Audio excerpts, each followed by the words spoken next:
The following production is brought to you by the Talkin Buds Leaf Show.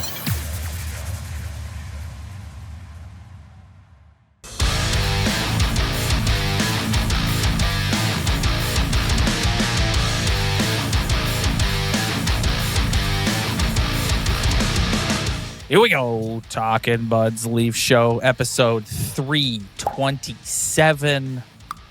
Back here on our usual Talkin Buds Sunday, coming off a Leaf back-to-back. We're at a 24-hour span. We went from Craig Berube and Brad Treliving might both get fired to they might be back. The Leafs might be back. Yeah, thank God we are on here after a win. That's what I'm looking forward to the most now coming on here. It's just hopefully they can just get a win because I'll say it again and again and again. The whole overarching end of the world conversation is just getting old already. So we got several more months left of it, buddy. So that was their best win of the year. That was their best game. Yeah, that was their best game. Everything of the year. Yeah, like that. Other than that's the second time this year they've put together 60 minutes. The Utah game and that game. Yeah. That was the perfect game for them. They did everything they needed. They got, and it was fun to watch. And thank God. I also think that was the best usage of the roster, and you've vented on here over the last few weeks about Craig Berube literally changing up line combinations every single day for the sake of doing it. I can do this, so let's just do it every single game. So that was your best performance of the season. There's no reason why on Tuesday, against Florida, that you have to change us up, barring everybody's still healthy. Mm-hmm. There's just no reason. Like if the lines today or tomorrow at practice are different, then this is what a lot of people have criticized Berube for this year, is he just does not, he's trying to get this team to play a style offensively that personnel-wise they're just not able to play, and he doesn't make good decisions with who he pairs in the lineup. Perfect example, Max Domi, okay? This has been all 3 years of Max Domi being here, he started slow. And everyone has wanted more and said, we know there's a better version of this guy in there somewhere. This year in particular, it's been extra bad. That dude is the definition of a minus hockey player. Just about every time he's on the ice, something bad happens. And the evidence now, when has Max Domi looked his best as a Toronto Maple Leaf? 2 years ago when Mitch Marner got hurt and he played with Auston Matthews. And last night, playing alongside Auston Matthews. Max Domi, whether you agree with it or not, what he really wants to do out there is facilitate and make nice passes. Mm-hmm. And Auston Matthews is a guy who wants to be the recipient of said passes. Yeah. And so you no more, like, yes, I know injuries are a thing and you got to do what you got to do. No more Max Domi at center. No more. Yeah, if he's healthy, no. He's in the lineup and he's playing alongside Auston Matthews and Matthew Nyes. Period. End of discussion. Unless he goes back to just being an anchor out there, which, again, I don't think that will happen if he's paired with those two guys. But, like, enough's enough. That we've seen enough now. There's no need to move him around. There's no need to have him play center anymore. That's where he stays, Craig. Yeah, 100%. I have nothing else to add to that. I'm moving on. We're moving on to the next thing. Moving on. Okay, let's talk about Dakota Joshua, because I've been hard on Dakota Joshua. You've been hard on Dakota Joshua. A lot of us have been rightfully hard on him. So. Yeah, he hasn't been good. And he's a healthy scratch earlier this week. He comes back, and Saturday night was his best night as a Maple Leaf by far. Mm-hmm. He in on the forecheck, running guys over, just bringing what we all thought he was going to bring and wanted him to bring, which is a physical presence. Yeah, it was good to see that whole line kind of show up. I thought it was Nick Waugh's best game as a Maple Leaf too. And I think the Pittsburgh Penguins are just the absolute perfect opponent for them right now. We'll see how they do against some stiffer, more physical competition this week. But Man, they those guys finally showed up, and it took about a quarter of the season for them to show up, and it felt nice to finally get some contributions from those guys. And those guys' confidence level right now it's probably -8. Yep. So I mean, Joshua yesterday laying a big hit. He's probably a little pissed off from getting scratched. Bit of a wake up call. He's taking pucks to the net. He's doing everything he has to do to be effective for this team, and it was just finally nice to see it. Whether it lasts or not, I have no clue. But him and Nick Waugh finally they decided to break out together at the same time. And putting Bobby McMahon on that line adds a much needed element of speed. Yeah. Well, I mean, that's kind of like what you wanted to see day one of the season when you were looking at the lineup. I mean, you were at the start of the year being like, look at the depth. Look at the depth of this team. They are so deep. That's what it's kind of I guess that's kind of what Brad Treliving was imagining when he's putting those lines together and what he saw last night.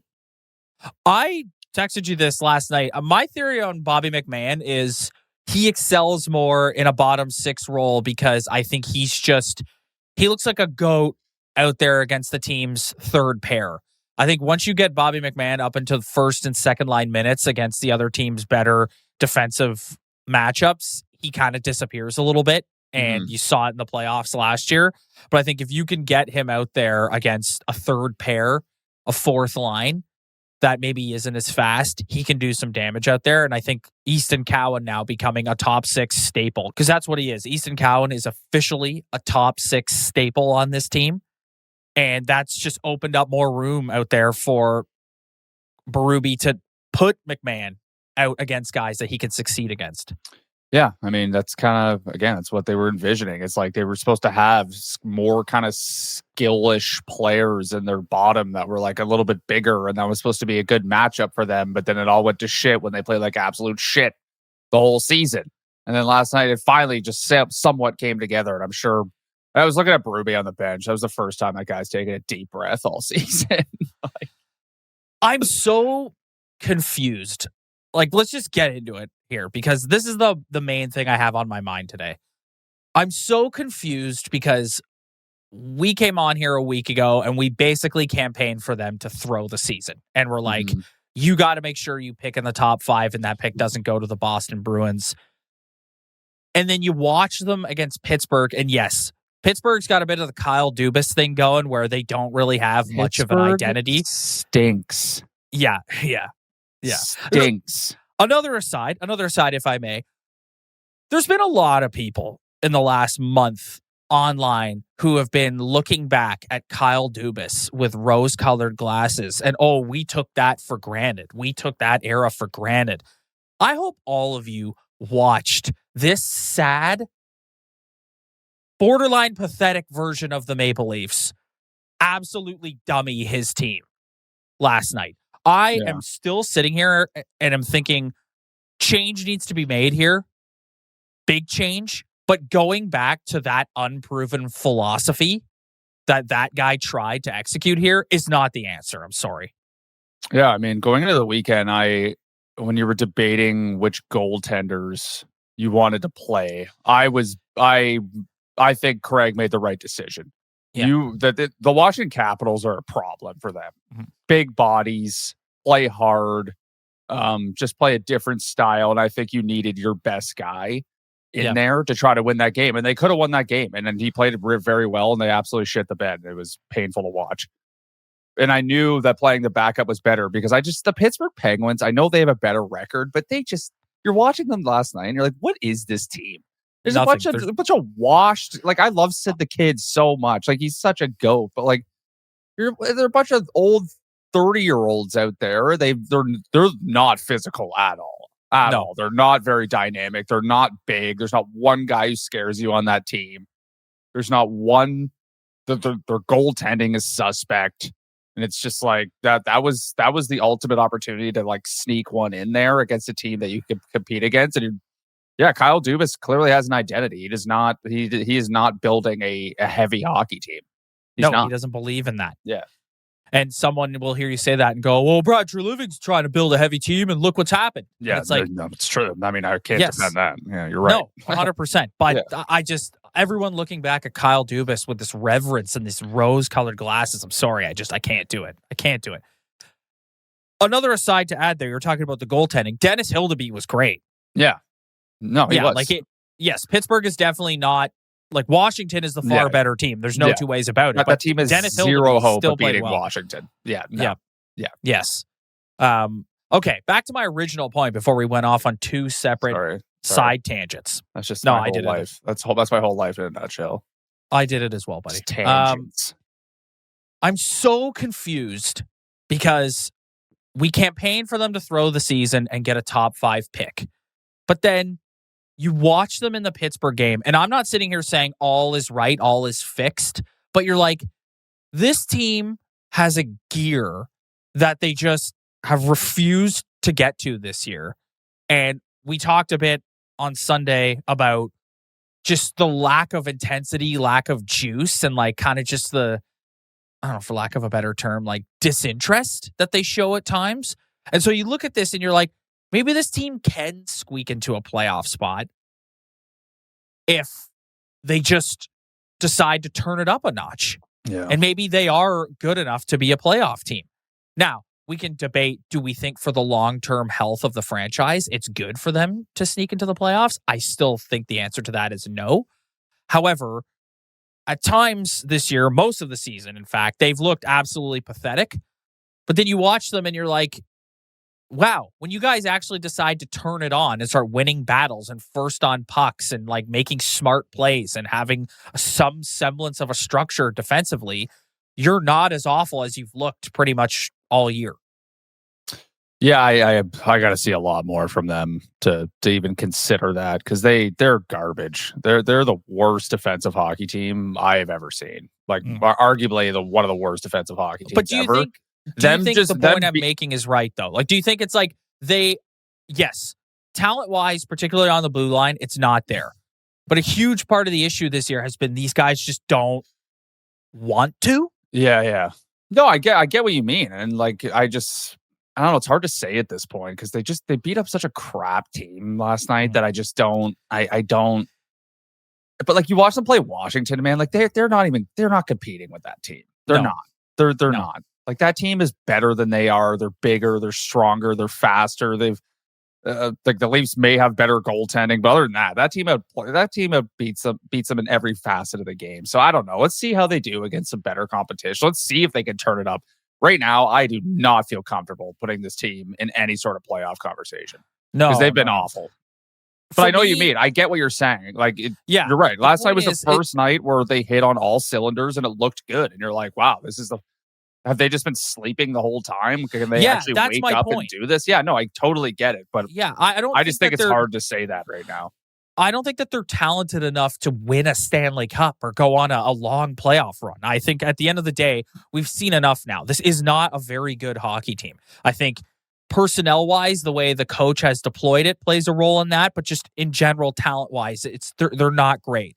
But there's an element of apathy that this team has played with so far this year that they just kind of did away with against Pittsburgh. And so you're looking at it going, And I want an answer to that question. I want someone to tell me why this group, night in and night out, is it leadership? Is it intangibles? Is it they don't believe and they're not buying what Berube's selling them? Do they look around the room and look at a guy like Matthias Michelli and go, we're not winning a fucking thing with this guy? Like what is happening that makes these guys play with such apathy at times? I don't know. Like, okay, it's pretty clear at this point the leadership group is just not like they're not like Nathan McKinnon's not showing up here and having the attitude that he plays with. Like that guy is on a mission to destroy the NHL right now. And he is.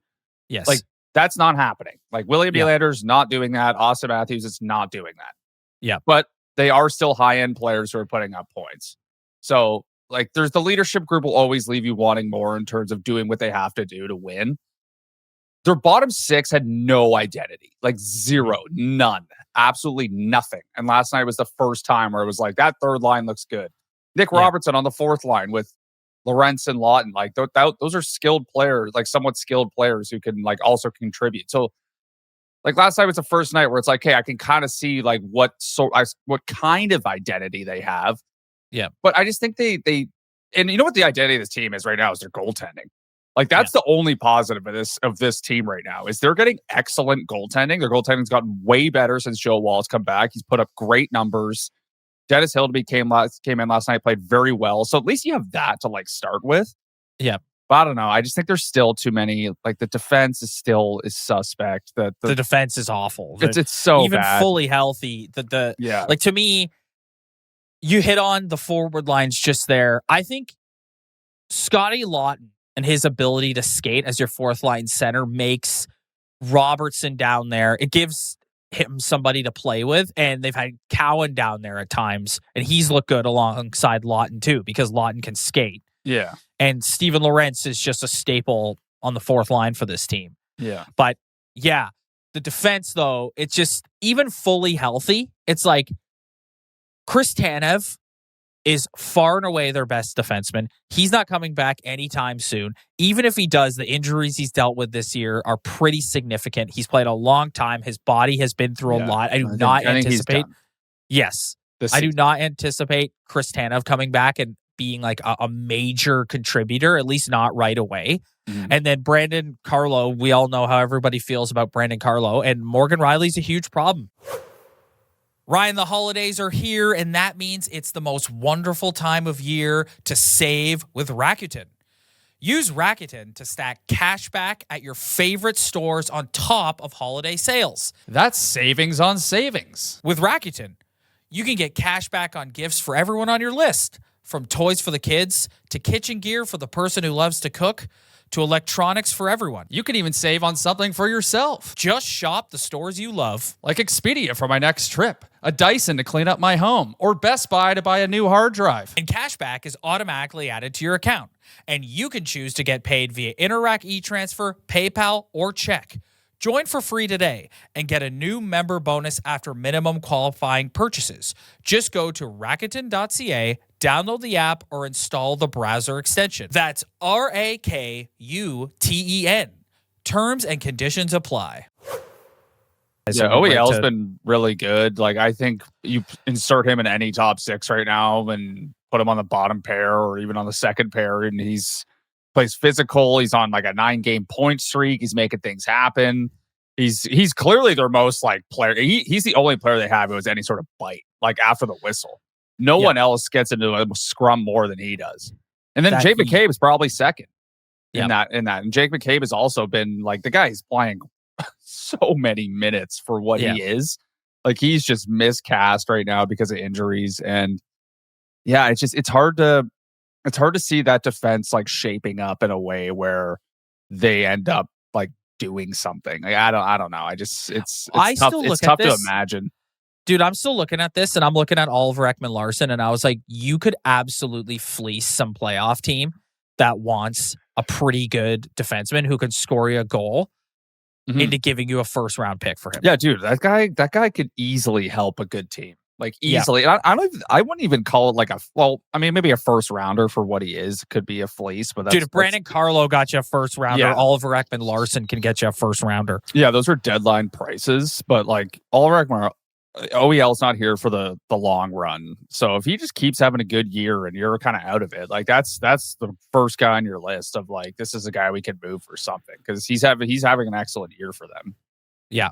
I just worry about this organization being willing to do that. I think they're in such a frustrating place right now where any rational, level-headed fan knows what they should do. Yeah. But if they do that, it's going to cost Brad Treliving his job, and he doesn't want to lose his job. And it's going to cost Craig Berube his job, and he doesn't want to lose his job. So they show up every day and are like, we got to try and compete and try and get in. And it's just like, I feel like you do have to cut them. Man. You do have to cut them a minor break, though. Like I know, like fans know, like it seems like we always have the answer on like what to do, but when you're coming off the season they had last year, and then you had high expectations coming into this season, and you look at the standings, and you're realistically a 4-game winning streak away from being back in the playoffs.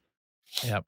Like it's got to be tough for them with ownership being involved and their expectations to like sit and just like punt the season, like for guys who are supposed to be doing a job here and are getting a lot of money to do these jobs. And so like, I mean, as a fan, it's like, we want them to just understand the situation, and you could do minor things to kind of make yourself better next year or the year after that. But for them, it's like for them, it's more of like a life and death. Like we got to like figure it out and like get in the playoffs. For Brad Treliving, it absolutely is. It absolutely is. If they don't make the playoffs, he's getting fired. Like he was not Keith Pelly's hire. It's not like, and I don't know. Pelly seems to really like Craig Berube, so I don't know what happens there. But I think of the two of them, if they do not make the playoffs, Brad Treliving is getting fired. So this guy is like if you proposed moving OEL for a first round pick at the deadline, that guy's head would probably explode because he'd be like, no, we need him to make the playoffs.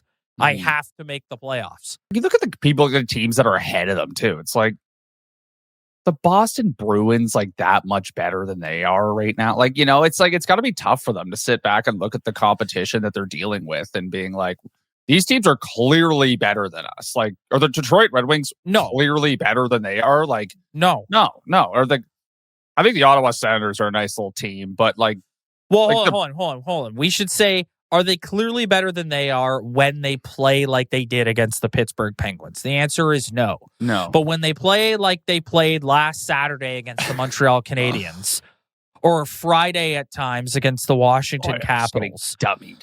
Yeah, or Wednesday against the Columbus Blue Jackets, it's like, yes, okay, like, no. If this team is firing on all cylinders and their best players are playing like elite superstars and are scoring goals and leading the way, then no, I think they can hang with any team in the Atlantic, maybe take Tampa out of there. But when they're not, they're bad. They're where they belong, down in the basement with the Buffalo Sabres. Well, I think the thing that the territory we're entering in now is kind of like what Pittsburgh's been doing since they won the 2 cups in the mid, like in 16, 17, where it's just like, what do we like? This team is clearly not winning a Stanley Cup. It's not happening. Which all the other years, like you could have been like, this team's not winning a Stanley Cup, but other teams, you could have made like some sort of an argument. So you're kind of in this weird thing now where it's like, now we're like now the goal is just scratching in, and just so that way we can make everybody feel better and ownership. Like, that's what we're doing now, basically.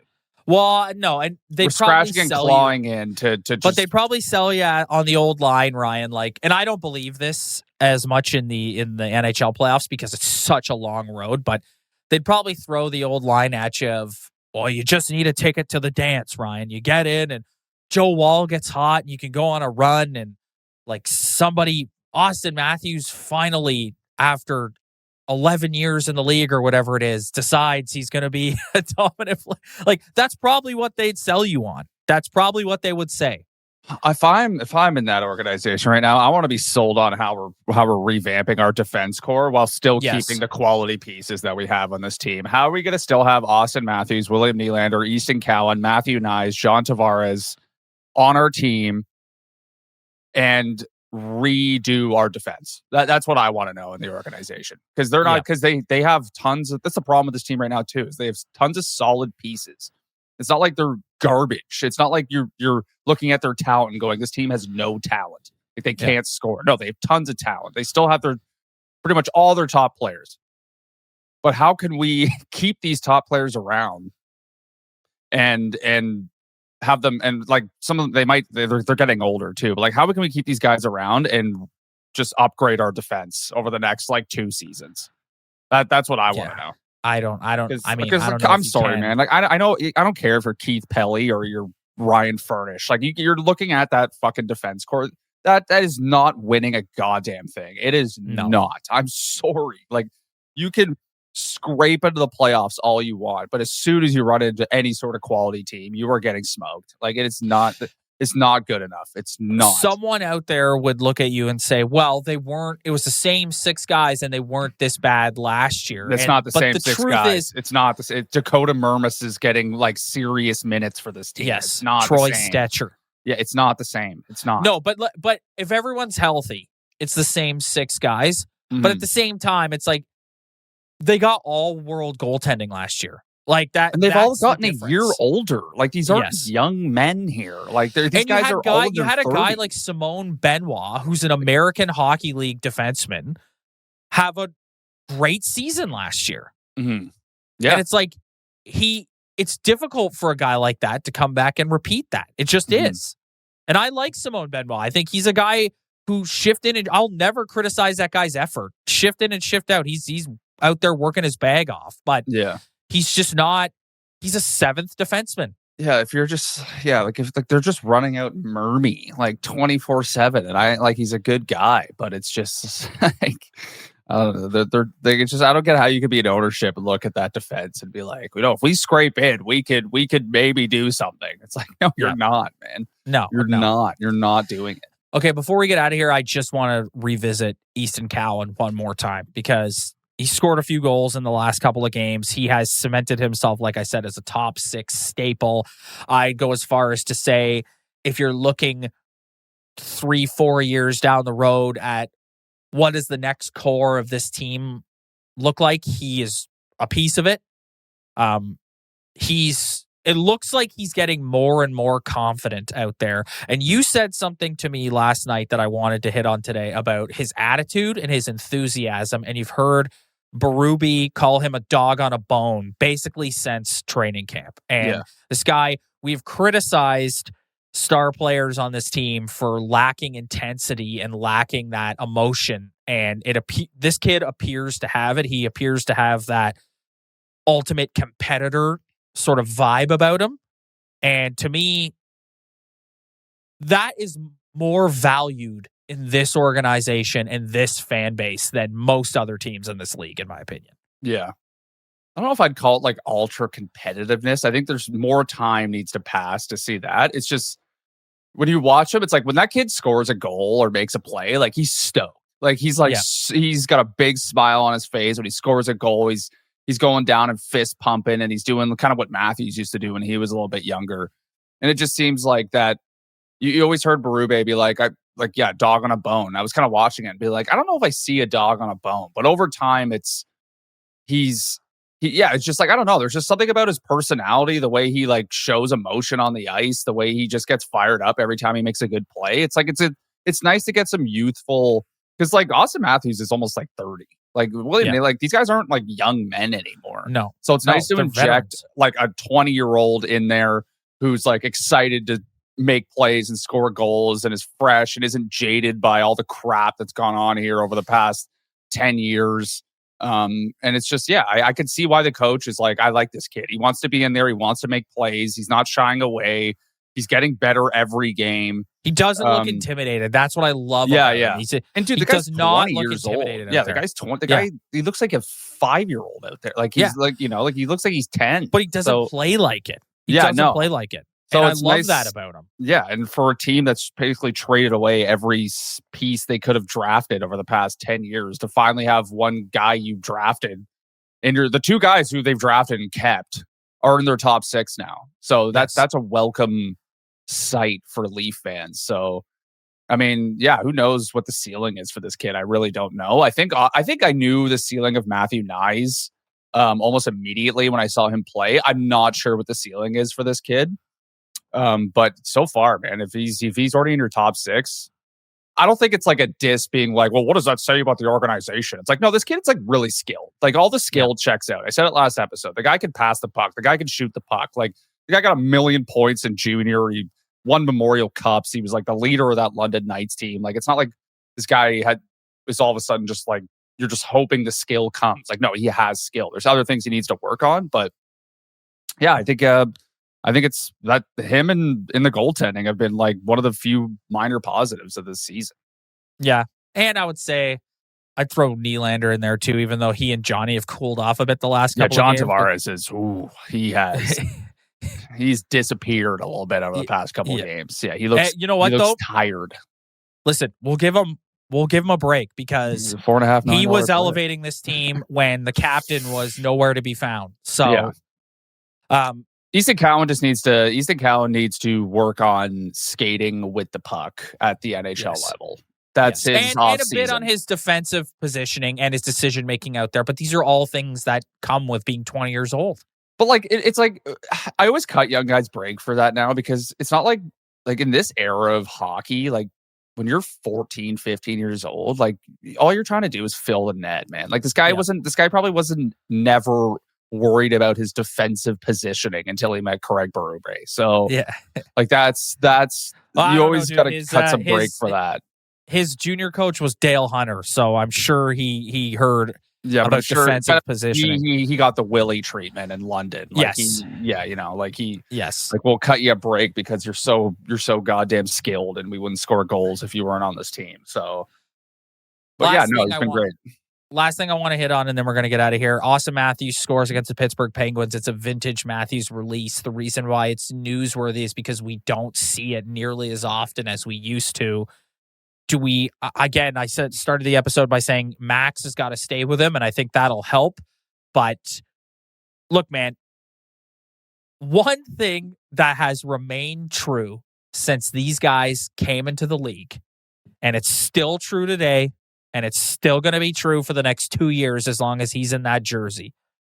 This team will go as far as those guys want to take them. 100%. Yeah, I mean that's every team in the league's top players. But it's just like I do think his health, I think there's a bigger discussion that we started to have last week that we're going to have for the rest of his time here about like how healthy is he.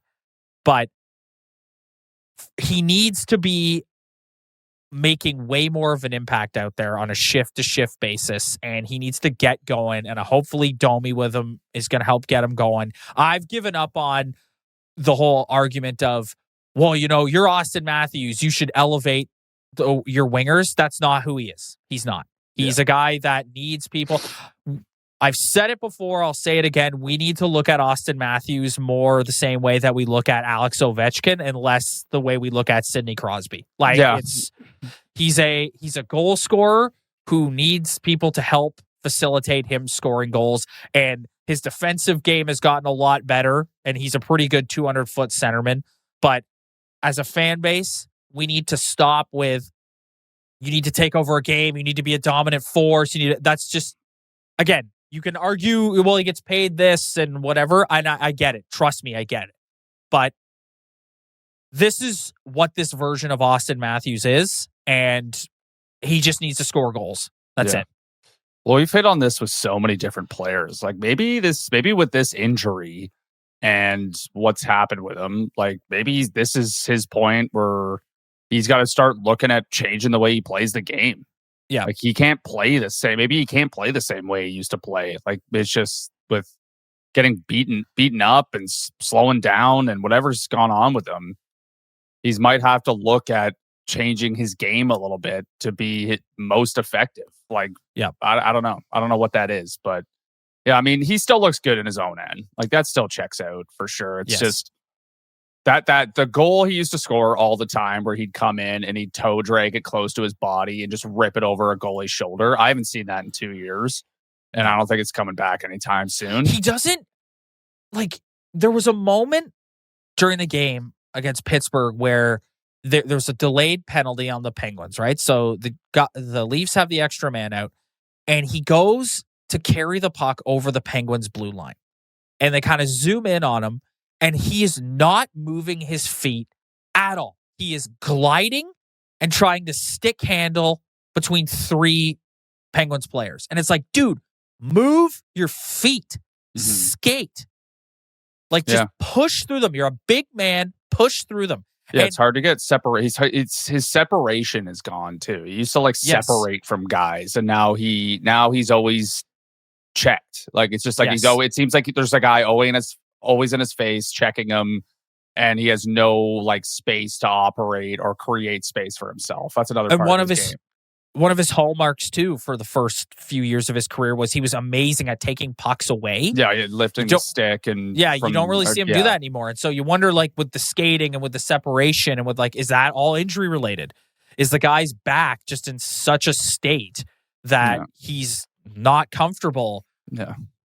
Listen, fly through three guys. I agree with you. I think this is, I know it's so annoying because of the salary cap and the way it all works. So it's like the expectations for your top players are just like out of this world. But yeah, it's just maybe, yeah, he's just got to find another way to be like effective. You look at all the players in this league who are like approaching their 40s, who were not saying he's not even 30 yet, but like they found a way to change their game to be most effective to keep playing in this league. And I think maybe he's at the midpoint of his career where he's just like can't get the separation that he used to get. So he's got to be creative and he's got I know he's got high IQ. He's not a dummy. Like maybe he's just got to find another way to be effective, but he's got to still pot 40, man. Like he's still got to find a way to pot 40 or else. Like I think the 60 goal days are over, which is fine. Like no guys aren't scoring 60 every year in this league. So it's like that's a tough expectation, but this guy's got to find a way to score over 40 goals, close to 50, like